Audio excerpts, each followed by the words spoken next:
welcome back to the Streets the Entrepreneurs Academy, and we are back again. Now, hopefully you mailed off all your letters certified, and now you're probably here to understand what happens or what is account verified, or you probably had an account that has been verified, or you probably have been sent this whole pamphlet of information, a so-called debt validation from these agencies on what they consider the documents to validate this debt. So as you can see from the core study and outline, all of these different key points and point out is different things that they are required to send you and abide by. So what you're going to do now is understand and put down and review the documentation that they sent, and hopefully they did not send it in a timely manner, and then now make sure that do these documents match the documents that they are saying that are supposed to be on it. Also, when an account is verified, or let's say they send you back documentation for a debt validation, we have included in the course outline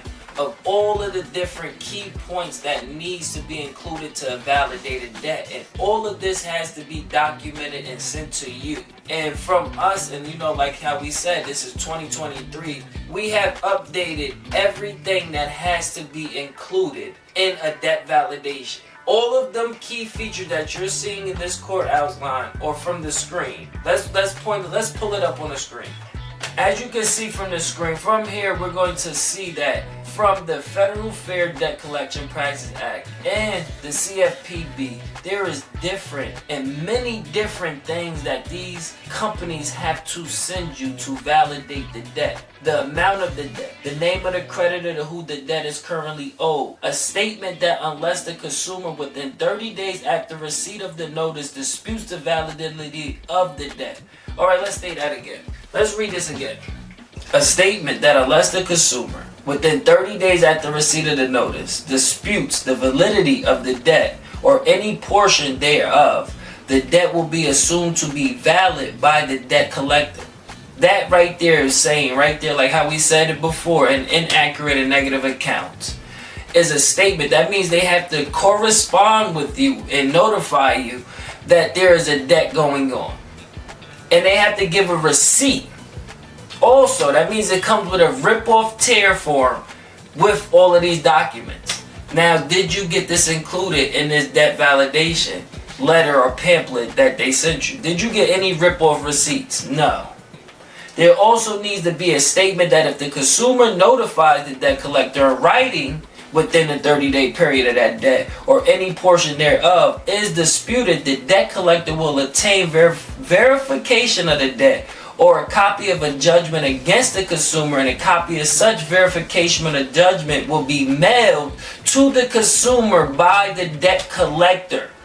And a statement that upon the consumer's written request within the 30-day period, the debt collector will provide the consumer with the name and address of the original creditor, if different from the current creditor.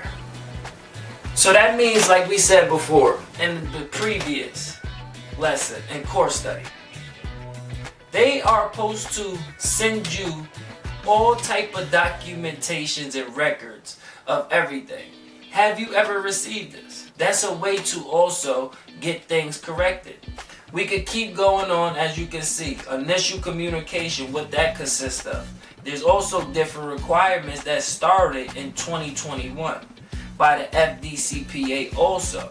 For debts related to consumer financial products and services, a validation notice must include, among other things, the name and mailing information of the debt collector, consumer, and actual creditor, the debt collector's name and mailing that address at which the debt collector accepts disputes, and request for original creditor information, and an itemized amount of the debt reflecting interest, fees, payments, and credits since the itemization date and the itemization date.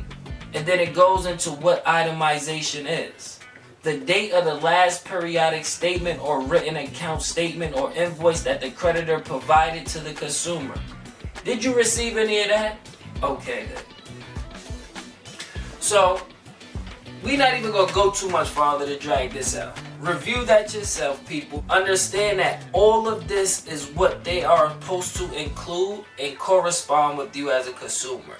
for any account, from mortgage, bankruptcy, car loans. Let's say you go get a car from Macy's, Sears, BJ's, anything that deals with your social security number and personal information.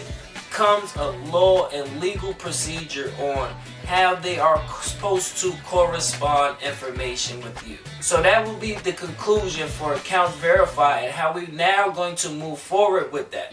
What we're going to move forward into is with the next part. We're not going to write no more letters. We're going to go to the regulators and the bosses of the credit bureaus. We're going straight to the lawmakers of this credit system. And the next chapter and next assignment will now be complain. We're about to complain. So let's move on to the next part, people. See you there.